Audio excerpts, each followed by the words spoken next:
All right, so I'm going to explain the weapon. So, when all but one child from the same classroom mysteriously vanished on the same night at exactly the same time, a community is left questioning who or what is behind their disappearance, right? And so it seems Alex's aunt comes to visit, but finds out that she's not normal. So Alex is one of the kids that actually showed back up to school the next day, right?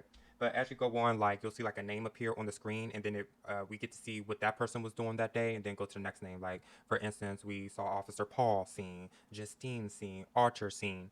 So they all have a piece, all their pieces combined at the end, right? I would say that it was enjoyable. Um, it took a minute to get to the point of me starting to ask after 30 minutes, okay, why are they called weapons? That was my only thing, right? And so I could see they could have named this something else because I'm thinking that these kids are gonna turn to some killer. I feel like I thought it's gonna be like Solemn Lot when the kid got turned into a vampire and was trying to get the other kid, right? I thought it was gonna get that type of feel, or if they were all demonic entity, like demons were controlling these kids and he was doing some weird crazy shit, something like that. But they were all being controlled, right? And so you're gonna see like there's some witchcraft in here. We're gonna see it's gonna give us a little bit of that feel of Conjuring 3. That witch that was controlling that dude. She had like the picture on the altar and shit. So yeah, it's a combination of these things. So it was interesting. It was very interesting to watch. I only had one jump scare, and I was eating M&Ms at the time. It was the classroom scene where like she looked over.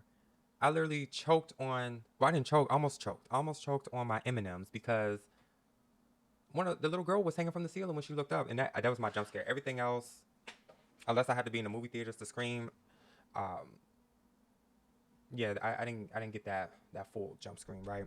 Box office, right, and budget. Let's see what their budget is. So the weapons budget was about 38 million, and it made 265.8 million dollars worldwide. Now, as for there being a sequel, the idea has been mentioned. They wouldn't mind doing a sequel of the movie, because if you know at the end, like Alex's parents, right? They still seem to be like they're still in their minds, but in the backseat, and someone's controlling their body, just like all the other kids, right? So I feel like they're going through maybe something demonic is going to reemerge, but at the same time, Archer, he snapped out of it quickly and was immediately talking. But I think like if you're not talking for a certain amount of time, or you're being controlled for a certain amount of time, it becomes hard to get all your senses back and be in full control of your body. But they're saying that Weapons 2 could potentially be released in 2027 or later. The director Zach Krieger has an idea for Weapons sequel, but he said because it's not his next project, he got other projects to work on. Okay, he's currently working on a Resident Evil film, so we getting another Resident Evil. So he's currently working on other projects. So Weapon 2 is going to come, far out into the future. What is this new Resident Evil movie he's talking about? Hold on now.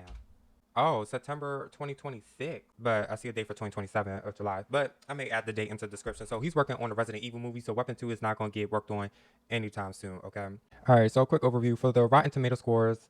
As of today, of me doing this voiceover part, it is at a 93%, and the pop meter is at 85%. So based on the comments within the review, the people were stating that it's very creative, creepy, unique. It's something different for a horror film. So a lot of people enjoyed Weapons. So I can see, a second one being, worked on due to a lot of the positive feedback and the high ratings. I'll read this review from this person. Weapons delivers one of the most thrilling horror experiences of the year, blending mystery, dread, and dark humor into a film that doesn't just scare but lingers. From the moment 17 children vanish at 2:17 a.m., the film sucks you into a small town unraveling at the seams, revealing the hidden fears beneath its suburban facade. Weapons isn't just a horror film, it's a journey into how communities, guilt, trauma, and fear intersect. It proves that horror can be smart, emotionally powerful, and genuinely unsettling.